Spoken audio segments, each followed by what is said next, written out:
الرحیم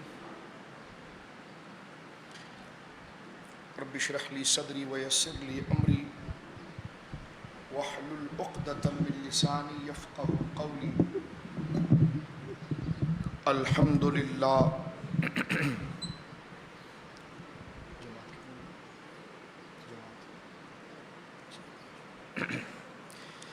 الحمد للہ رب العالمین والصلاة والسلام علی سید الانبیاء خاتم النبیین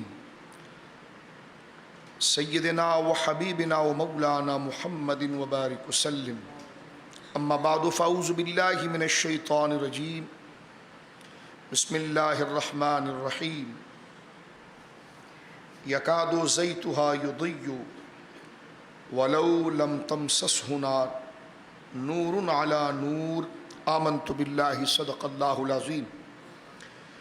ببرکت ان اللہ وملائکتہ یصلون علی النبی یا ایھا الذین آمنوا صلوا علیہ وسلموا تسلیما. اللہم صل علی سیدنا وحبیبنا مولانا محمد طب القلوب ودوائها وعافیت الابدان وشفائها ونور الابصار وضیائها وعلى آلہ وصحبہ وبارک وسلم صلاۃ وسلاما علیک یا سیدی یا رسول اللہ. ابھی وہ مبارک وقت گزرا جس ساعت کو اور جس گھڑی کو ہمارے آقا و مولا خاتم النبیین سید الاولین والآخرین جناب رسول مکرم صلی اللہ علیہ وسلم کی ولادت باسعادت سے نسبت تھی، اور ہمارے بزرگوں نے اور تمام اہل محبت نے نعت شریف، اذکار، حضور سید عالم کے اوصاف کو ذکر کرتے ہوئے وہ مبارک ساعت کو پایا، کیونکہ دین اسلام میں نیک ساعت، نیک گھڑی، نیک وقت کی بڑی اہمیت ہے. میں بلا تشبیہ ایک بات کر کے آگے بڑھ جانا چاہتا ہوں. ہمارے پورے دن کے اندر 3 وقت ایسے ہیں جس میں نماز پڑھنا منع ہے. ایک وقت جو طلوع کا ہو، جب سورج نکل رہا ہو، اس وقت نماز ممنوع ہے، منع ہے. اور ایک وقت جب سورج بالکل درمیان میں آ جاتا ہے، جس سے ہم زوال کا وقت کہتے ہیں، نماز منع ہے. اور ایک وقت جب سورج غروب کے وقت ہوتا ہے. تو یہ 3 اوقات میں نماز منع ہے. اس کی وجہ مسلم شریف بخاری حدیث میں موجود ہے کہ ان اوقات میں شیطان کا دخل ہے. اور لیلۃ التاریس خیبر سے لوٹتے ہوئے جناب رسول کریم صلی اللہ علیہ وسلم نے حضرت بلال کی ڈیوٹی لگائی تھی کہ وہ فجر کا انتظار کرے اور ہم آرام کرتے ہیں. نبی پاک کا ہر کام اللہ کی مرضی سے ہوتا ہے. موطا امام مالک میں حدیث ہے، نبی پاک فرماتے ہیں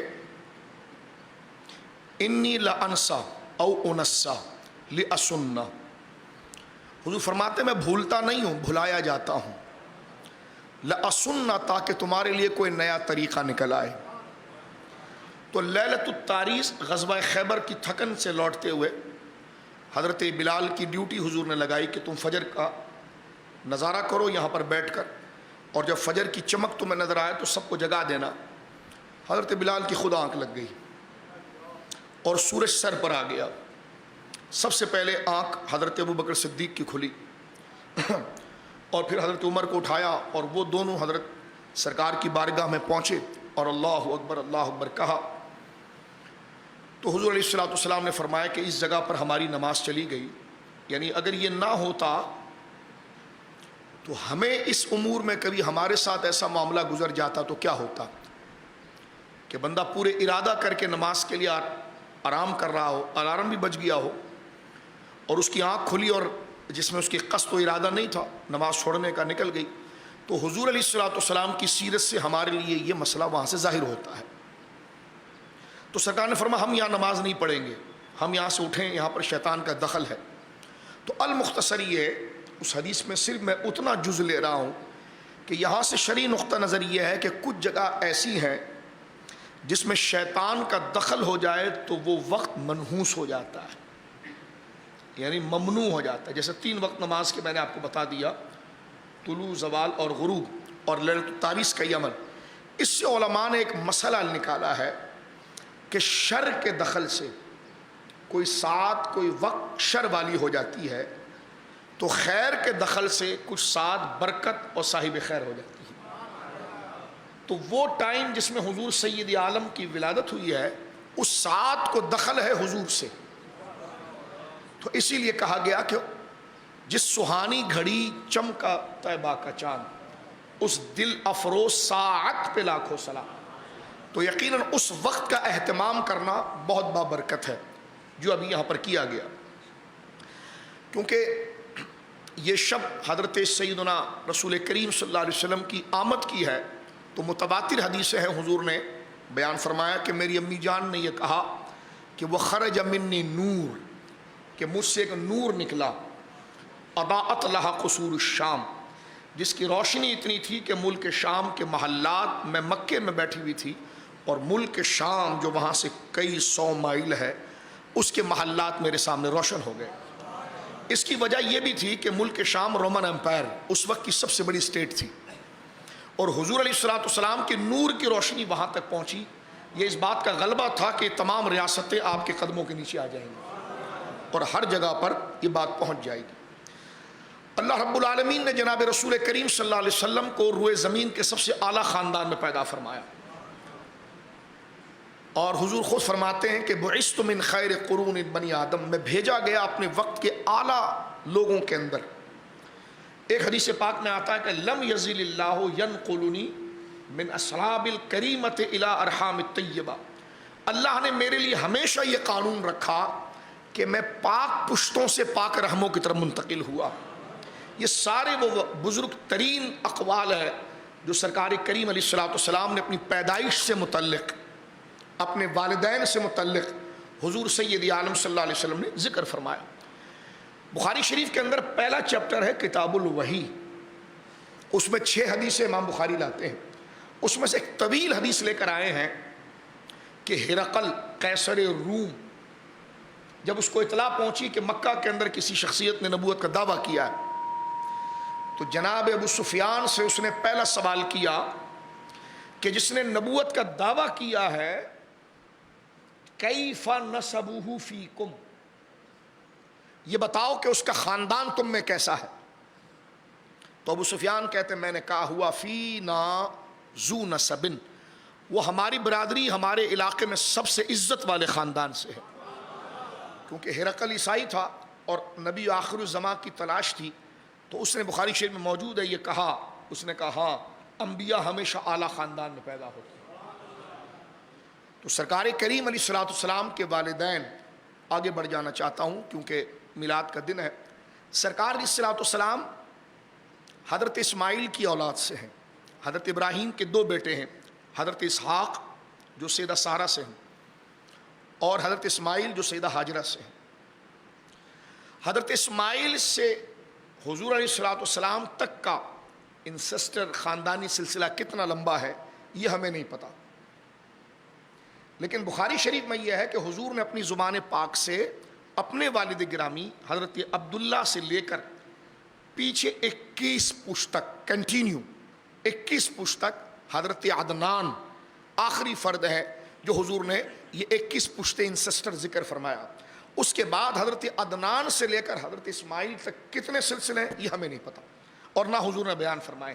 تو سرکار نے اپنے 21 اجداد کا ذکر کیا ہے حضرت عبداللہ سے لے کر حضرت عدنان تک. ایک وجہ علماء نے یہ لکھی کہ سرکار نے حضرت ابراہیم تک کیوں نہیں بھی ذکر کیا. سرکار کو تو اپنا شجرہ پتہ ہے، حضرت ابراہیم تک کیوں نہیں ذکر کیا. اس کی ایک عشقیہ اور محبت تعبیر یہ کی گئی، یہ بتانا تھا کہ میرے والدین عام لوگ نہیں ہیں، اتنا نام ذکر کیا جائے جس کو یاد کرنا میری امت کے لیے آسان ہو جائے.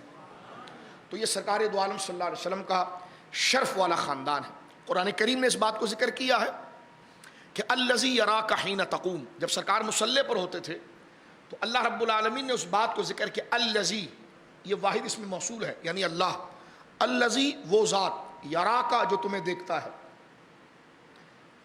الذی یراکا، وہ ذات ایک، یراکا اے محبوب جو تجھے دیکھتی ہے، حین تقوم جب تم مصلی پر قیام کرتا ہے. یہ قرآن کہتا ہے جب حبیب آپ مصلی پر قیام کرتے ہو تو اللہ آپ کو دیکھتا ہے، اور ابھی سے نہیں دیکھ رہا. آگے آیت دوسری آ رہی ہے وَتَقَلُّبَكَ فِي السَّاجِدِينَ، جب آپ پلٹ رہے تھے، آ رہے تھے، منتقل ہو رہے تھے ساجدین میں. حضرت عبداللہ ابن عباس نے یہ تشریح فرمائی کہ ساجدین ای مومنین. اس سے حضور کے والدین کی طرف اشارہ رب نے فرمایا کہ حبیب آج تو مصلی پر ہے تو ہم تجھے دیکھ رہے ہیں، بلکہ صحابہ بھی دیکھتے تھے. مشکات میں حدیث موجود ہے صحابہ کرام حضور کے مصلی کے پیچھے پہلی صف میں قریب بیٹھتے تھے، اور ساری نماز میں یہ تلاش رہتی تھی کہ سرکار جب سلام پھیریں گے تو پہلے حضور کا چہرہ کون دیکھے گا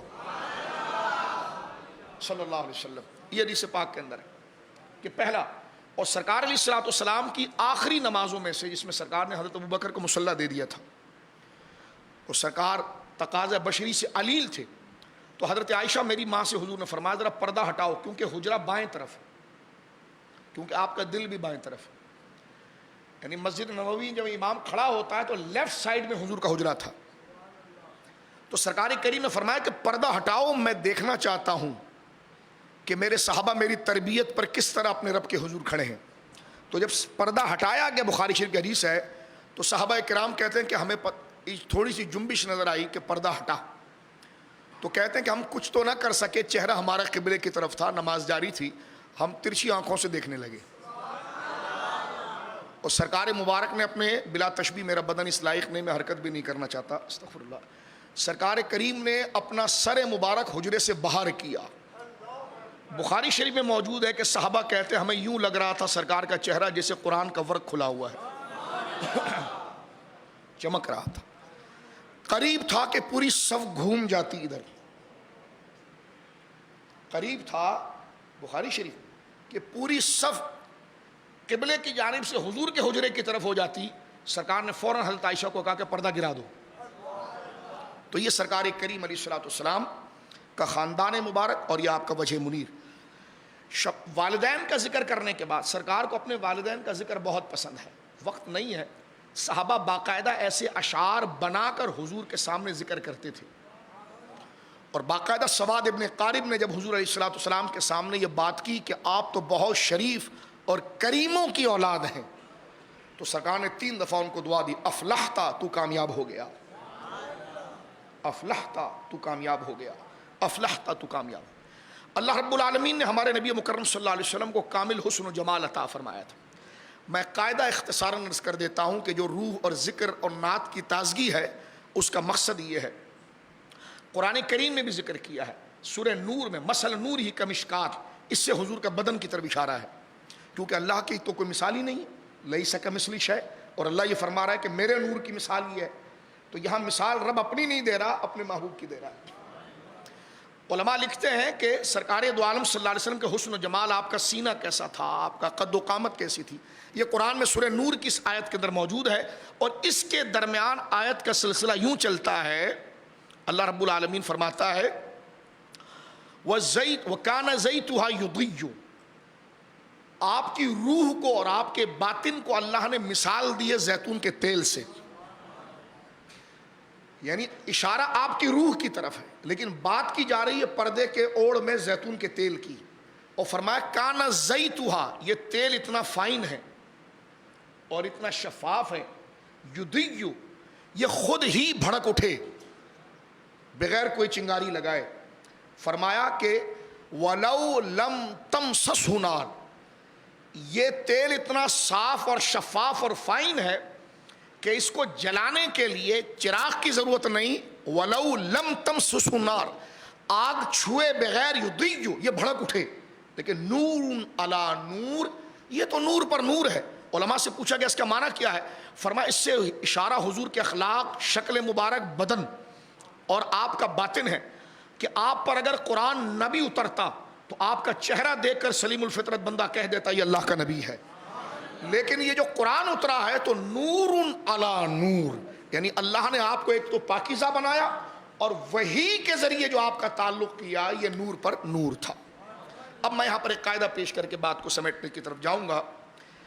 علامہ ابن حجر حسمی نے لکھا ہے, بڑے ذمہ داری کے ساتھ جاگتے ہوئے یہ عقیدہ سن لیجئے.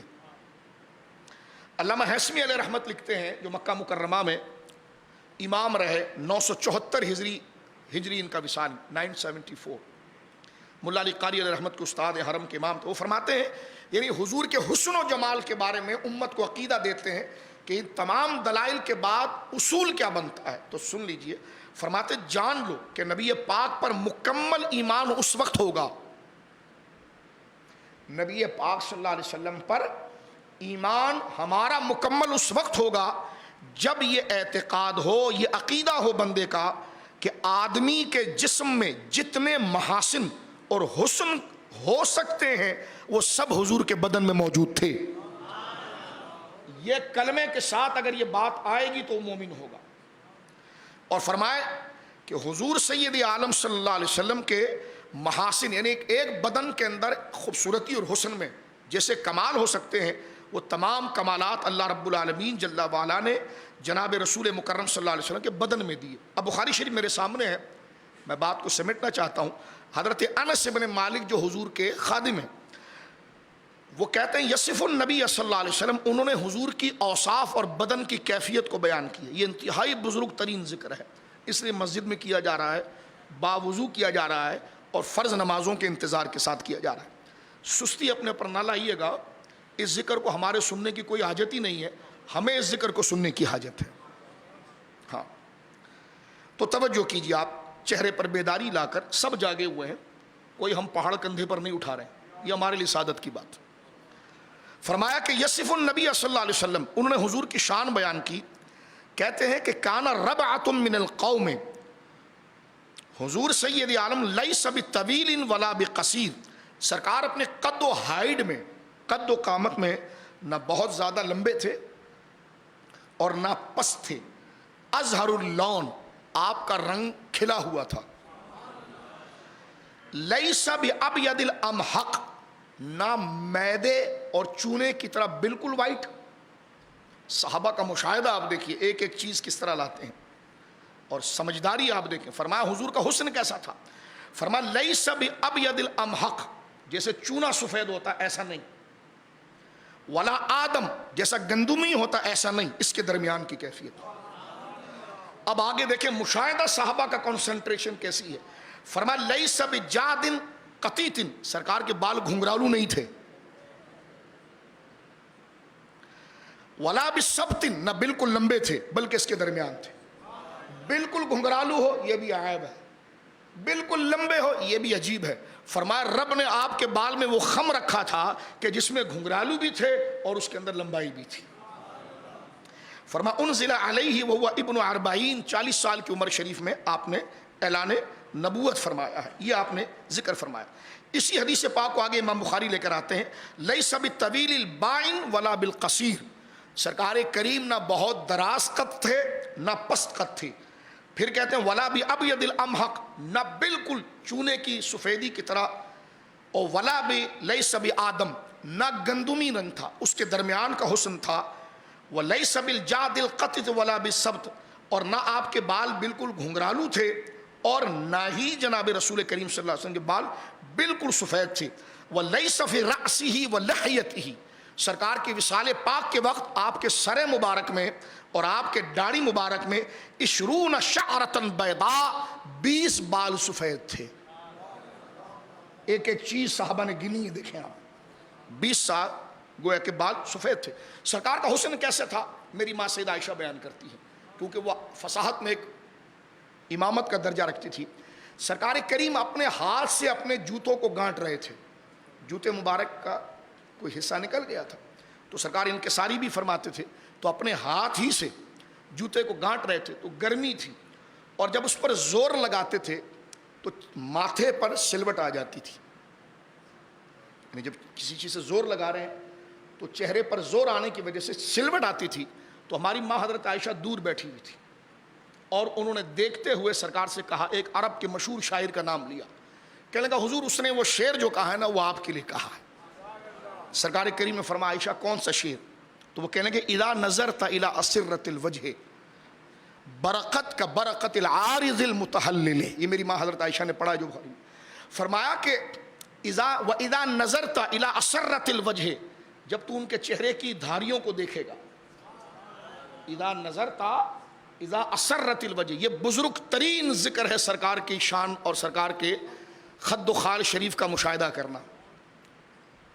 فرمایا اذا نظرت الی اسرۃ الوجہ، جب تو ان کے چہروں کی دھاریوں کو دیکھے گا تو وہ تجھے ایسے نظر آئے گی کہ برکت کا برکت العارض المتحلل، کمال کی تشبیہ ہے، ایک بجلی ڈائریکٹ چمکتی ہے، ایک بادل کے پیچھے سے چمکتی ہے، تو جب بادل کے پیچھے سے چمکتی ہے تو بجلی کی وہ روشنی جو بادل کے اندر سے اپنی روشنی اور شعاعیں نورانی نکال کر نکلتی ہیں، تو فرمایا سرکار کا چہرہ ایسا لگتا تھا جیسے بادل کے پیچھے سے بجلی چمک رہی ہے اور وہ دھاریاں جو ہیں اس سے نور کی شعاعیں ظاہر ہو رہی ہیں۔ یہ شعر حضور کو اتنا پسند آیا کہ سرکار نے وہ اوزار زمین پر رکھے اور اٹھ کر گئے، سیدہ عائشہ کی پیشانی کو چوما، فرمایا آج مجھے تم پر جتنا محبت کا اظہار ہوا اتنا کبھی نہیں ہوا۔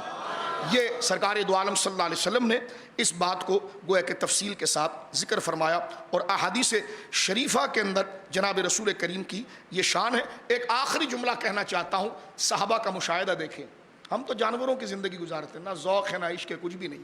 صحابہ کی زندگی آپ دیکھیں بخاری شریف، کس طرح سرکار کا نقشہ مبارک لیتے ہیں۔ آخری بات پھر بات ختم کرتے ہیں، یہ بخاری شریف کی حدیث نمبر 3551 ہے۔ امام بخاری نے حدیث برہ بن عازب ہے، وہ کہتا ہے کان النبی مربوعا، سرکار متوسط قد کے تھے لیکن جب ہزاروں کے بیچ میں چلتے تو سب سے لمبے نظر آتے، ایسی باڈی تھی، اور چلتے اس طرح تھے آقا جس طرح کہ اونچائی سے کوئی بندہ اتر رہا ہو، اس طرح زمین پر زور دے کر چلنا کہ اونچائی سے کوئی بندہ اتر رہا ہو۔ اب صحابہ کا مشاہدہ دیکھیں کس طرح ایک ایک چیز کو پکڑ کے بیان کر، مربوعاً، اس کے ساتھ اگر بندے کو عربی آتی ہو نا تو بندہ وجد کھا جائے کہ کیسے لفظ لاتے ہیں۔ اب آپ باڈی کو دیکھیں، فرمایا کہ مربوعاً، سرکار متوسط قد تھے، بعیداً ما بین المنکبین، حضور کے دونوں کاندھوں کے درمیان بڑا فاصلہ تھا، یعنی چہرہ چوڑا تھا، سینہ چوڑا تھا حضور کا۔ اس لفظ کو دیکھیں کیسے لاتے ہیں، فرماتے ہیں کہ ما بین المنکبین بعیدہ، سرکار کے دونوں کندھوں کے درمیان بہت بہت تھا، یعنی فاصلہ تھا، یعنی سینہ مبارک ایسے چوڑا تھا۔ ایک حدیث میں آتا ہے کہ آپ کا پیٹ مبارک شکم وہ سینے کے ساتھ بالکل سٹریٹ تھا، پیٹ آگے نہیں تھا، آپ کی ہتھیلیاں بھری ہوئی تھی، سرکار کبھی کسی کو ترچھا نہیں دیکھتے تھے، دیکھنا ہوتا تو پورا اس کی طرف متوجہ ہوتے تھے، کسی کو یوں کر کے بات نہیں کرتے تھے، پورا ہاتھ کھول کر بات کرتے تھے، یعنی ایک ایک باتیں آپ دیکھیے شرافت کی جو سرکار کریم نے کسی سے نہیں سیکھی اور اللہ نے وہ معرفت آپ کے اندر اتاری ہے۔ اب دیکھیں آگے کہتے ہیں کہ سرکار کے دونوں کاندھوں کے درمیان فاصلہ بہت تھا، سبحان اللہ، کاش ہم اپنی آنکھوں کو گندگیوں سے بچا کر اس تصور میں اتار سکیں اور ادھر ادھر کے گندے خیالات کی بجائے اس طرف لا سکیں۔ تو فرماتے لہو شعر یبلغ شحمۃ اذنیہ، آپ کے سر کے بال آپ کے کان کی لو تک آتے تھے۔ اب دیکھیں ایک ایک چیز بتاتے ہیں۔ وَرَأَيْتُ حُلَّةَ الْحَمْرَاء، ایک دفعہ میں نے حضور کو سرخ جبے میں دیکھا، لم ارى شيئا قط احسن منه، میں نے اتنا حسین پھر کسی کو نہیں دیکھا۔ آگے راوی کہتے ہیں قال یوسف بن اسحاق انبی الی منکبیہ، فرما بسا اوقات اپنی مصروفیت کی بنا پر، جہاد ہے، تعلقات ہیں، رابطے ہیں، تو سرکار کے بال مبارک کان کی آخری لو، یہ جو جگہ ہے، اس کو چھوتے تھے، اور کبھی یوں ہوتا تھا کہ کندھے تک اتر آتے تھے، اس سے نیچے حضور نے کبھی بال نہیں فرمائے، اور علماء نے اس کی اجازت بھی نہیں دی۔ یہ سرکار کا حلیہ مبارک شریف ہے۔ اللہ رب العالمین صاحب مولود کے اس تصور میں ہمیں گم ہونے کی توفیق عطا فرمائے۔ اور کیا خوب کہا گیا کہ اب میری نگاہوں میں جچتا نہیں کوئی، جیسے میرے آقا ایسا نہیں کوئی۔ اللہ رب العالمین جل وعلا تصور مصطفیٰ